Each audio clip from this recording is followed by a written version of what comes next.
mungkin yang istilahnya adalah NATO. NATO tahu? No action, talk only. Banyak orang yang cuma omong doang.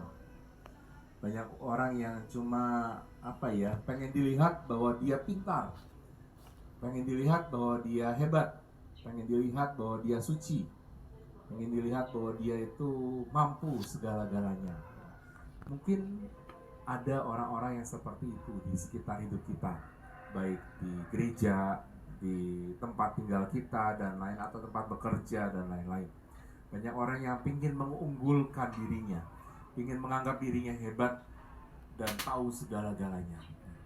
Tetapi hari ini ketika kita mendengarkan bacaan Injil, ada satu kalimat yang mengatakan, bukan orang yang berseru kepadaku yang akan masuk ke dalam kerajaan surga, tetapi dia yang melakukan kehendak Bapakku yang di surga. Jadi kalau orang yang NATO gitu ya, maka kita lihat apakah dia masuk kerajaan surga? Masuk? Masuk? Masuk Bapak Ibu? Tidak. Ayo, jangan menghakimi. Saudara-saudari yang dikasih Tuhan, ini menjadi tantangan hidup kita. Mungkin kadang-kala kita menjadi orang yang NATO dalam hidup ini. Mungkin kadang-kala kita menjadi orang yang merasa diri kita hebat, merasa diri kita mampu segala-galanya, merasa diri kita mungkin lebih daripada orang lain. Orang yang merasa lalu berkoar-koar, lalu mengatakan, oh saya tahu segala-galanya, saya lebih hebat dari kamu, saya lebih suci dari kamu. Yesus mengatakan bukan orang yang berseru-seru seperti itu yang masuk ke dalam kerajaan surga, tetapi orang yang melakukan kehendakku. Maka ini menjadi tantangan buat kita. Bagaimana kita diajak belajar untuk melakukan kehendaknya Tuhan. Bukan hanya berbicara saja, tetapi melakukan kehendaknya Tuhan. Nah, bagaimana melakukan kehendak Tuhan?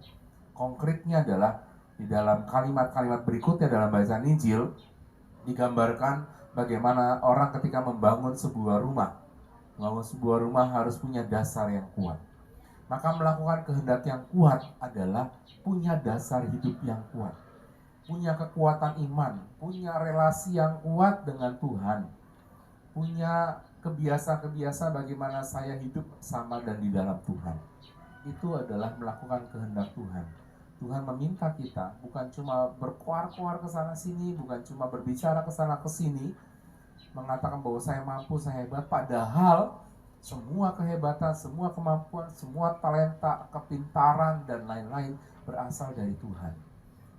Maka harusnya yang menjadi kekuatan dan menjadi kebanggaan adalah relasi saya dengan Tuhan. Bukan saya yang hebat, tetapi Tuhan yang hebat. Melakukan kehendak Tuhan adalah membangun hidup kita yang kuat di dalam Tuhan. Bagaimana di sini dikatakan ketika turun hujan, datang banjir, angin melanda, rumah itu tidak roboh karena kuat. Hidup kita juga begitu, saudara-saudari. Kita diajak untuk kuat di dalam Tuhan, di dalam iman kita, di dalam hidup doa kita, di dalam relasi kita dengan Tuhan. Karena ketika itu kuat, maka badai, cobaan, tantangan apapun yang datang di dalam hidup kita, pasti kita akan tetap kuat nih di dalam Tuhan. Beda ketika orang merasa kuat di dalam dirinya sendiri, dan orang merasa kuat karena dengan omongan-omongannya saja. Oh saya kuat, saya hebat dan sebagainya.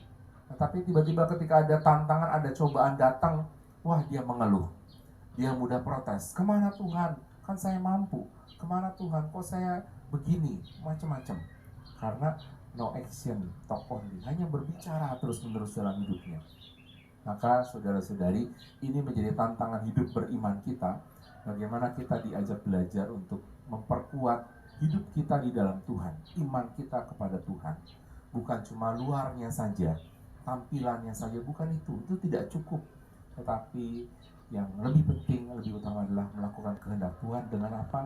Membangun dasar hidup kita, dasar diri kita yang kuat, relasi kita yang kuat bersama dengan Tuhan. Mari saudara-saudari, kita mungkin yang hidup di dunia kita sekarang masing-masing punya begitu banyak tantangan. Mari kita memperkuat iman kita masing-masing, memperkuat relasi kita dengan Tuhan melalui doa-doa kita, melalui ekaristi setiap hari, melalui sabda-sabda Tuhan, apalagi juga sekarang masa-masa Advent di lingkungan itu pasti ada renungan-renungan Advent begitu ya. Mari kita ikut dan mari kita dalami, karena itu menjadi dasar kita punya kekuatan di dalam Tuhan.